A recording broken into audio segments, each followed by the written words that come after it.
Los, los conocimientos a priori pueden además ir un poquito más allá, por decirlo de alguna manera. ¿Qué quiere decir esto? Que hay dos tipos de conocimientos a priori. Unos que son a priori, sin más, y otros que además de ser a priori son puros. La pureza, en este caso, lo que nos dice es que hay ciertos conocimientos que son a priori, esto lo que significaba era que son independientes de la experiencia, pero además los que son puros son, además de independientes de la experiencia, son absolutamente independientes de la experiencia.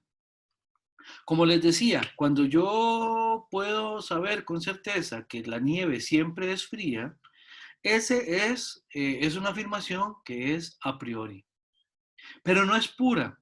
¿Por qué? Porque interviene la experiencia necesariamente ahí, como lo estaba, como decía Sharon ahora. Hay algunos conocimientos que son a priori, pero que parten de la experiencia.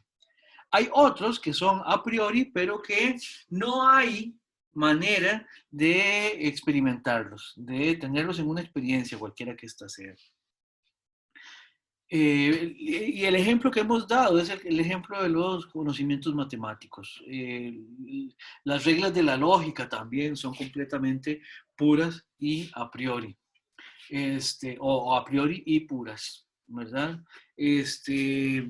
Todo aquel conocimiento que sea internamente necesario este, que no intervenga en él la experiencia, que no sea recabado por medio de la experiencia a partir y a partir de la experiencia lleguemos a él como una generalización, todo ese conocimiento que no sea de esa índole es a priori y además puro, ¿verdad?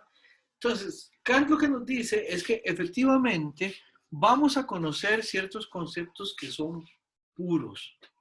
Propiamente para lo que nos interesa del curso, vamos a ver dos conceptos que son de esta manera, son puros y son además, todo lo que es puro es además a priori, definitivamente, ¿verdad? Hay que decir que la remisión de Kant a estos conceptos puros, o sea, remitir por parte de Kant a estas características, tiene que ver con esa búsqueda de necesidad interna, con esa búsqueda de seguridad que Kant está tan afanado, con la que Kant está tan afanado. Veamos este par de conceptos. De una vez los vamos a introducir porque en todo caso los vamos a ver cuando pasemos por la estética trascendental. Estos dos conceptos que son a priori puros, que nos interesan en este momento, son el concepto de espacio y el concepto de tiempo. Entenderán que espacio y tiempo también, cuando les he dicho que Kant ve mucho, se fija mucho en Newton, entenderán que aquí hay una influencia muy fuerte de parte de la propuesta de Newton, ¿verdad? Para Newton el espacio y el tiempo eran los que él decía los sensorios de Dios, ¿verdad? Era a donde ocurría básicamente lo que ocurría, ¿verdad? En el espacio y en el tiempo. Kant ve estos dos conceptos y va a hacer una propuesta según la cual nuestra experiencia depende directamente y en primer lugar del espacio y del tiempo. Vamos a ver qué puede significar eso. Por ahora, veamos simplemente cómo es que dice Kant o cómo es que empieza Kant a introducirnos al hecho de que el espacio y el tiempo son estos conceptos completamente puros, a partir de los cuales va a depender la experiencia. Vamos a decirlo con un término kantiano. Son condiciones de posibilidad de la experiencia. ¿Se acuerdan que nosotros habíamos visto la condición de posibilidad como una categoría? Bueno, esa categoría es kantiana. Condición de posibilidad, aquello que tiene que estar presente para que se dé otra cosa, ¿verdad? Es muy similar a la noción de principio. ¿Por qué? Bueno, porque todo principio, en tanto que es causa, es condición de posibilidad de otra cosa. Imaginen, dice Kant, cualquier cosa que ustedes puedan experimentar. O sea, en este momento, el ejemplo con el que ya me deben odiar, porque ya los estoy llevando al aburrimiento, es, por ejemplo, aquello de que ustedes tienen la sensación de la silla en la que están sentados o sentadas, o no sé, de la cama en la que están sentados, sentadas, acostados, acostadas o recostados, no sé, lo que sea. Ustedes pueden tener también, qué sé yo, ahorita yo estoy aquí y ustedes pueden que alguno o alguna esté tomando apuntes con una computadora, con una tablet, con lo que diablo sea, ¿verdad? Tenemos experiencia de estas cosas. Pensemos en, por ejemplo, la computadora. Yo aquí tengo al frente mi computadora, ¿verdad? Aquí están las teclas, aquí abajito, y aquí está la cámara, y tengo al frente la pantalla, etcétera, etcétera. Acá lo que nos dice es que hagamos una especie de ejercicio mental. Yo le empiezo a eliminar a esta computadora todo lo que en ella o de ella conozco por medio de la experiencia. Piensen cuáles serían esas características. Por ejemplo, yo ahorita estoy tocando las teclas. ¿Ya? Las teclas tienen una textura, tienen unos bordes, tienen, no sé, también generan cierta resistencia al hecho de que sean presionadas. También están las otras partes de la computadora, por ejemplo, el touchpad, la pantalla también, de la pantalla, además mi computadora tiene un color específico, la pantalla tiene ciertos reflejos y cosas así. Empecemos a eliminar todo lo que recabamos empíricamente de esa computadora. Por ejemplo, le retiramos el color. Todas las determinaciones empíricas, el color, la textura, el peso, ¿verdad? No sé, el color de las teclas también, no sé, a veces las computadoras huelen, especialmente cuando se están quemando, ¿no? Les podemos quitar también el olor y todo esto. A veces se calientan, bueno, eso también se recaba empíricamente. Entonces quitémosle la temperatura. Cuando están apagadas se ponen, digamos que frías. Entonces, quitemos todo lo que sea empírico de ese conocimiento que tenemos, de esa experiencia que tenemos cuando estamos viendo, cuando estamos manipulando la computadora que tenemos al frente. Kant nos dice en este ejemplo, ustedes pueden retirar todas las características empíricas, pero hay algo que no van a poder retirar, porque una vez que ustedes retiran absolutamente todo lo que estaba ahí pasando por medio de la experiencia en relación con este objeto, en relación con la computadora, obviamente Kant no haría un ejemplo con una computadora por razones históricamente obvias, pero Kant lo que nos diría es, una vez que ustedes quitan todas esas características, habrá algo que ustedes no vayan a poder quitar. Y eso que ustedes no van a poder quitar es el espacio que estaba ocupando. Ya quitaron absolutamente todo, pero ese espacio no lo pueden quitar. Y aunque quieran, y aunque se esfuercen, no lo van a poder quitar, dice Kant. ¿Por qué? Bueno, porque ese espacio no es algo que esté en la cosa, no es algo que esté en la computadora. Y tampoco para Kant es algo en lo que esté la computadora. Después vamos a ir desmenuzando esto un poco más. Pero para Kant, ese espacio que ocupa la computadora no lo podemos quitar, no lo podemos quitar, no lo podemos remover, precisamente porque hemos sido nosotros, los seres cognoscentes, los seres racionales, que estábamos interactuando empíricamente con la computadora, hemos sido nosotros quienes hemos puesto ahí el espacio. El espacio es algo que nosotros ponemos ahí para que podamos, bueno, no es así, no es como con una finalidad, no es teleológico el asunto, pero el espacio es algo que ponemos nosotros y que es condición de posibilidad para tener experiencia de las cosas que experimentamos espacialmente, por ejemplo. Y lo mismo pasa con el tiempo, lo mismo pasa con el tiempo. El espacio, entonces, lo que diría Kant es un concepto que es, en ese sentido, independiente de la experiencia. ¿Por qué? Porque nosotros no tenemos una experiencia de ese espacio, sino que, diría Kant, y esto lo vamos a clarificar con la estética trascendental, Kant diría, no es que generamos la experiencia del espacio en el que están las cosas, sino que gracias a que tenemos este concepto de espacio, podemos generar experiencia en primer lugar. El espacio es condición de posibilidad para la experiencia. El espacio, en ese sentido, es un concepto a priori puro que está relacionado con nuestra sensibilidad. Después vamos a ver qué significa eso, pero a partir de lo que hemos explicado, no sé si tendrán alguna duda, alguna consulta. ¿Se entiende esto de que el espacio es algo que nosotros ponemos ahí? Sí, profe. Oh, claro, profe. Todo bien. Perfecto. Entonces, el concepto del espacio es a priori y es completamente puro. Hay otros conceptos que hemos visto por ahí. ¿Se acuerdan del sustrato en Aristóteles y en Tomás de Aquino? Bueno, la sustancia, diría Kant, es otro tipo de concepto que es completamente puro y a priori. Todo lo que tenga que ver con la inherencia, el hecho de que haya ciertos atributos que aparecen en las cosas, que podemos predicar de las cosas como características suyas, por ejemplo, todas las características que hemos dicho de la computadora, que tiene un color, que tiene una textura, que tiene...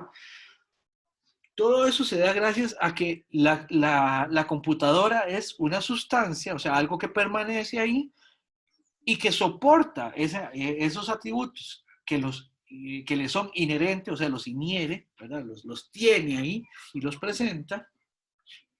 Eso es gracias a que nosotros manejamos también el concepto de sustancia como algo que nosotros ponemos ahí para poder tener experiencia de las cosas. No es como en Aristóteles que las sustancias ocurren y existen precisamente como algo que nos topamos. La sustancia no es eso que está ahí afuera que conocemos, sino que es un concepto mediante el cual nosotros conocemos las cosas que nos permite entender la permanencia de las cosas cuando esto ocurre. Cuando es que la cosa está ahí, permanece en algún periodo determinado. Y así va a haber otro tipo de conceptos que son puros y a priori. Algunos de estos conceptos, los dos que nosotros vamos a estudiar, están en la sensibilidad. Los dos conceptos, que son en última instancia formas puras de la sensibilidad, son espacio y tiempo. Hay otros 12 conceptos que Kant va a considerar que van a estar más bien en el entendimiento, que estas dos sensibilidad y entendimiento son facultades que nosotros tenemos para conocer, facultades como capacidades que nos permiten conocer. Y en este caso, que el tema importante ha sido relacionado con la experiencia, las dos facultades, la sensibilidad y el entendimiento, cooperan entre sí por medio de estos conceptos puros a priori para permitirnos a nosotros generar la experiencia. Generar representaciones empíricas, que ya veremos cómo es que las vamos a llamar. Si no hay dudas con esto, podemos empezar ya con la estética trascendental. ¿Alguna duda o consulta a propósito de esto que es, como cerramos la introducción? No, profe, todo claro. Perfecto. Después vamos a ver otro par de cositas. Vamos a volver sobre otro par de cositas para que, para retomar esto. Una vez que vamos a estudiar las nociones de espacio y tiempo en Kant, vamos entonces a entrar en lo que Kant llama la estética trascendental. Por estética trascendental, vamos a entender lo siguiente. Aquí hay dos conceptos que son importantes. La primera es estética. La palabra estética viene de esta palabra griega que, así como está, se pronuncia aithesis. La aithesis es sensación o percepción. ¿Qué es la sensación? Bueno, lo que nosotros producimos por medio de los sentidos, por medio de la sensibilidad. La aithesis, entonces, es la sensibilidad propiamente dicha. La estética, entonces, va a tomar como base, primero que nada, la sensibilidad como una de las dos facultades que nos permiten generar experiencia. Esto es simplemente contándoles qué es de lo que está hablando Kant. Ahora, trascendental. Aquí hay una palabra que es importantísima para Kant. Trascendental lo vamos a entender en Kant como aquello que se refiere a nuestra forma de conocer. ¿Verdad? leo esta cita que está en A12. Trascendental es todo conocimiento que se ocupa no tanto de los objetos cuanto de nuestro modo de conocerlos. Ven, aquí nos estamos, de nuevo les recuerdo que Kant hace este giro mediante el cual él trata de ver cuáles son las características, las condiciones, las maneras que tienen los sujetos, los seres cognoscentes para conocer. Antes que referirse a las características que conocemos de las cosas. Trascendental significa entonces relacionado con nuestros procesos de conocimiento, con nuestras maneras de conocer. Entonces, la estética va a ser trascendental, o la estética trascendental se va a referir al estudio que vamos a hacer de la sensibilidad, pero en función de cómo es que generamos conocimiento a partir de la sensibilidad como facultad. Por eso es que la estética trascendental será para Kant la ciencia de todos los principios de la sensibilidad a priori. Vean, esta definición es importante. Estética trascendental es básicamente el repaso que nos está haciendo Kant de la facultad de la sensibilidad como productora de conocimiento. ¿Se entiende esto?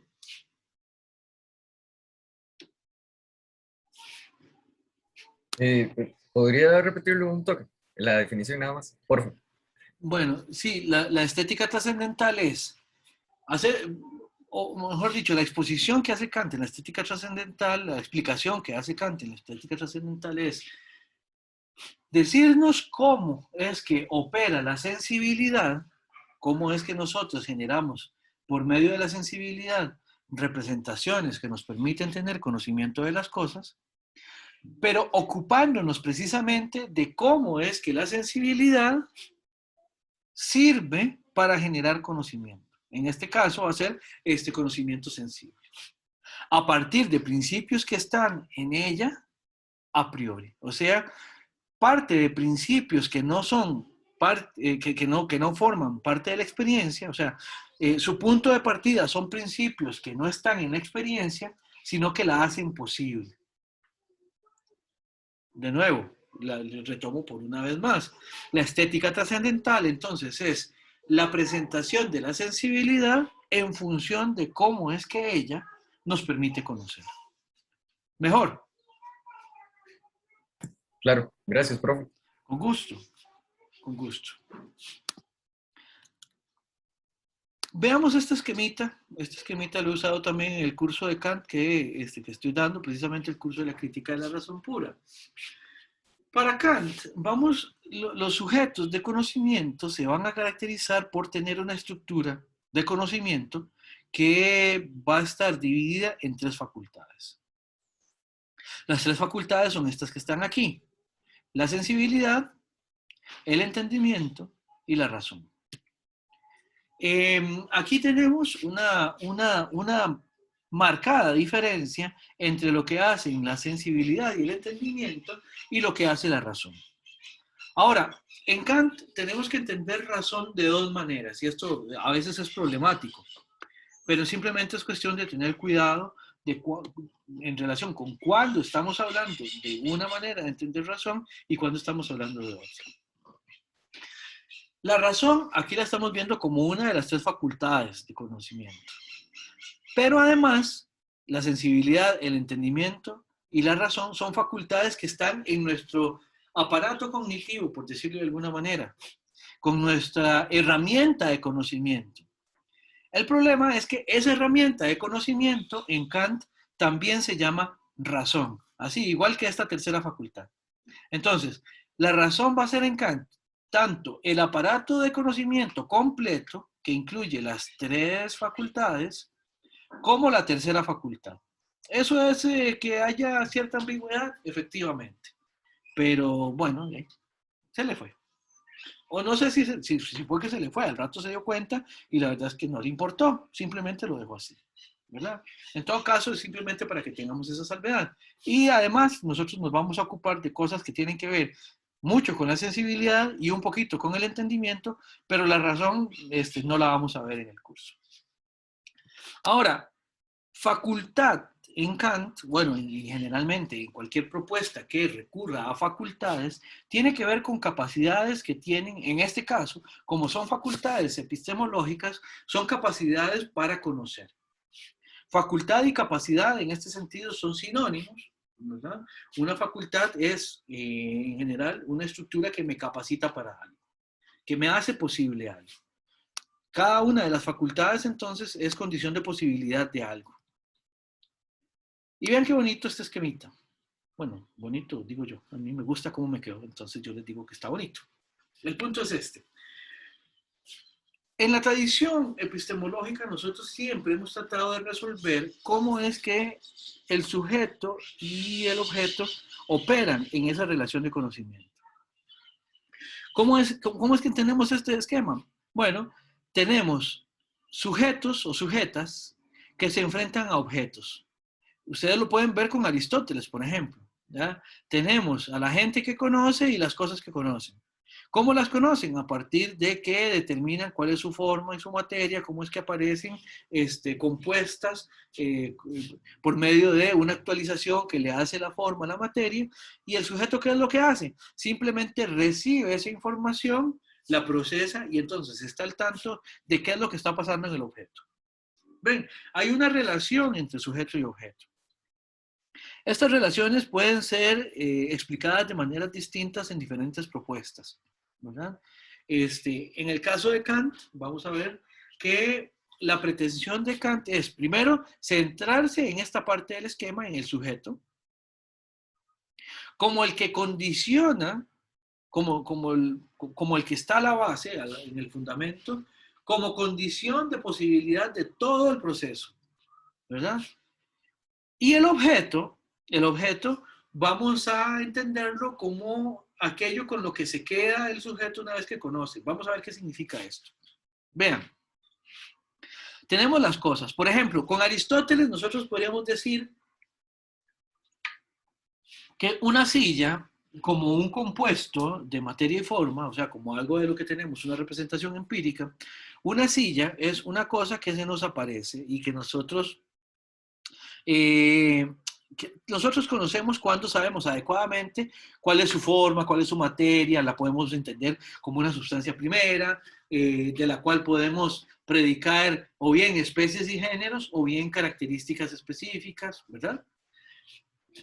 Pero el punto es, en Aristóteles, las características que tiene la silla, esa materialidad conformada por la materia o actualizada por la materia, por la forma, la vamos a entender como que esa es la silla y así es. La cosa es tal como la conocemos en Aristóteles. En Kant, las cosas que están allá afuera, que son lo que hemos llamado eso que está enlodado, lo que es dado a nosotros, la cosa opera sobre nosotros un cierto influjo, una cierta influencia. Pero antes de que nosotros recibamos, propiamente hablando, lo que la cosa es, las facultades intervienen como un filtro, como un filtro. Las facultades, como un filtro, son nuestras capacidades que tenemos para conocer, nos posibilitan conocer de una determinada manera, ¿verdad? Pero lo que hacen es que filtran la manera en que la cosa nosotros la conocemos. Y al final nosotros nos quedamos con la representación que hacemos de la cosa en los términos que nuestras facultades lo hacen posible. ¿Qué quiere decir esto? Por eso es que vean, la cosa tiene una determinada influencia sobre nosotros y nosotros lo que generamos es una representación de ella. Y nosotros lidiamos es con representaciones, no con lo que las cosas son en sí. Por eso es que en Kant hay hay un contenido explicativo que es súper problemático, que es el de la cosa en sí. ¿Por qué? Porque la representación que nosotros hacemos de las cosas no coincide, no agota, no es completamente exacta a lo que las cosas son en sí. Las cosas nosotros no las representamos a partir de las facultades de una determinada manera que en última instancia a nosotros nos permite solamente explicar cómo es que nosotros nos representamos las cosas, no cómo las cosas son. Por eso yo les preguntaba la vez pasada si ustedes sentían la silla en las que estaban sentados o sentadas, o si lo que sentían era la manera en que había una interacción entre esa silla y ustedes, o sea, la manera en que la silla afecta, por medio, en este caso, de la sensibilidad, los afecta o las afecta a ustedes como agentes de conocimiento. ¿Se entiende esto? ¿Alguna pregunta con este esquema?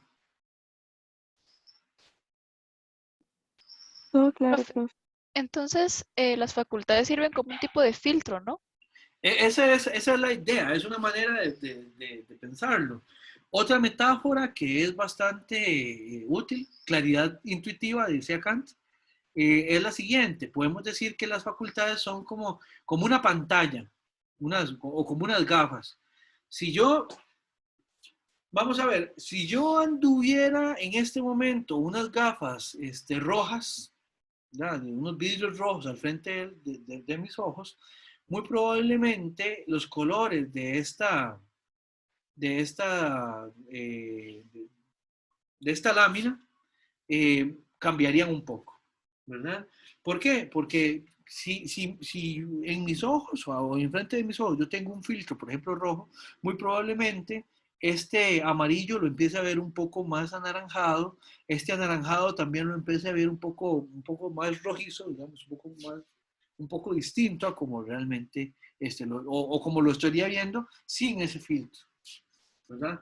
El punto es, nosotros no podemos conocer sin facultades, o sea, siempre vamos a tener ese filtro activado.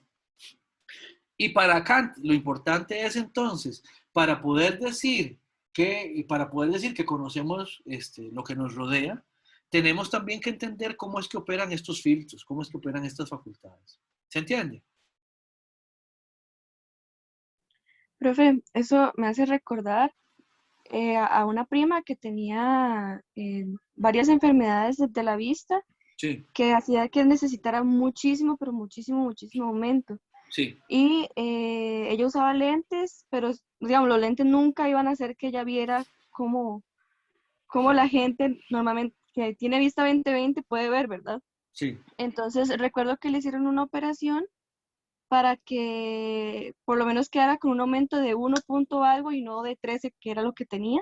sí, claro. Y me acuerdo que cuando ya le hicieron la operación y todo, vio a mi mamá y le dijo, uy, Lili, qué linda que es usted, porque nunca la había visto, o sea, como podía, la facultad que ella tenía no le permitía ver bien a mi mamá, Sí. entonces creo que es un buen ejemplo para poder ver esto de las facultades. Completamente. Ahí, efectivamente, la sensibilidad está condicionando la capacidad que tiene su prima de generar representaciones, en este caso visuales, ¿verdad? Y representaciones en general también. ¿Por qué? Porque, por ejemplo, quienes tenemos visión, vamos a integrar en un cúmulo de representaciones, entre ellas las visuales, aquello que conocemos, ¿verdad? Por ejemplo, yo ahorita que usted está hablando de su mamá, yo me pongo a pensar en mi mamá y yo, obviamente, no es que a mi mamá yo me la represente solamente como una imagen, como que si yo lo que evoco en mi cabeza es solamente como una foto, sino que hay un montón de otras cosas. Por ejemplo, no sé, yo sé lo que se siente abrazar a mi mamá, ¿verdad? Y eso también lo compongo con la imagen de mi mamá, con ver a mi mamá. Cambiar la capacidad visual hace que uno introduzca una mayor cantidad de especificaciones en esa representación. ¿Qué es lo que pasa? Su prima no podía ver ciertos detalles que estaban completamente fuera de la representación de su mamá. ¿Por qué? Porque simplemente no tenía acceso a ellos, porque el filtro no se lo permitía. Y es un ejemplo buenísimo. Es un ejemplo buenísimo de lo que de lo que usted me está diciendo. Veanlo así, hay un ejemplo, a mí me gusta mucho poner algunos ejemplos bíblicos. Hay una historia bíblica de que de que Jesús en algún momento, supuestamente, a un ciego de nacimiento, le sana la vista. El relato lo que dice es que escupe en la tierra, hace un poquito de barro con la saliva y con la tierra que estaba ahí, y con ese barro le embarra los ojos, ¿verdad? Le embarra los párpados y le dice al ciego, vaya y se lava los ojos, se lava, y que cuando el ciego va y se lava, de pronto empieza a ver para todo lado y dice, puedo ver, y sale corriendo, ¿verdad? Eso, pues, es un ejemplo muy extraño, bueno, es curioso, por lo menos. ¿Por qué? Porque si una persona nunca ha tenido representaciones visuales, si hay alguien que es ciega de nacimiento y de pronto se le otorga la vista, ya sea por una operación médica o por un acto milagroso, ¿verdad? Escupir, hacer barro y con eso embarrarle los ojos, si una persona que es ciega de nacimiento de pronto adquiriera la capacidad de ver, esa persona no podría interpretar las imágenes visuales. Tendría que primero aprender a hacerlo.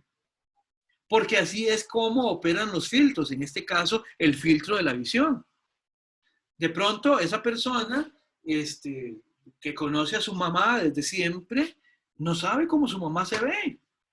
Y de pronto va a volver a ver a alguien y no va a saber que es su mamá, porque ni siquiera sabe interpretar que esa persona que está ahora viendo es su mamá.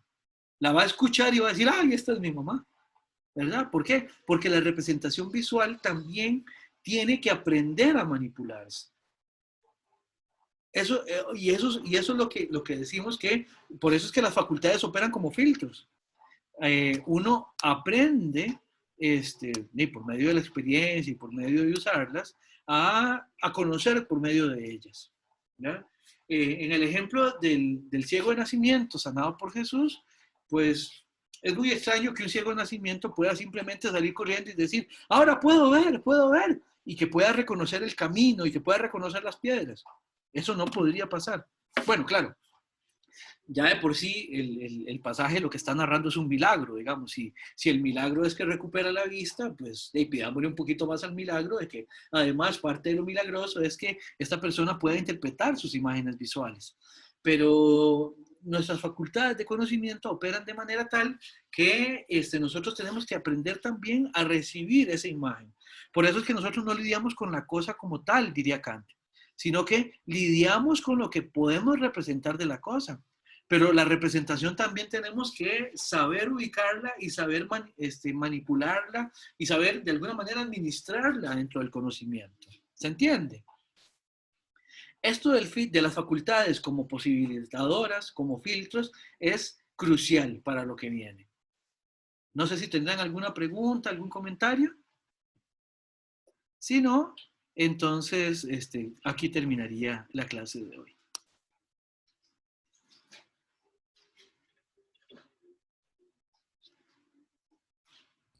Bueno, si Profe, no ¿me puedo hay... quedar un toque al final? Perfecto.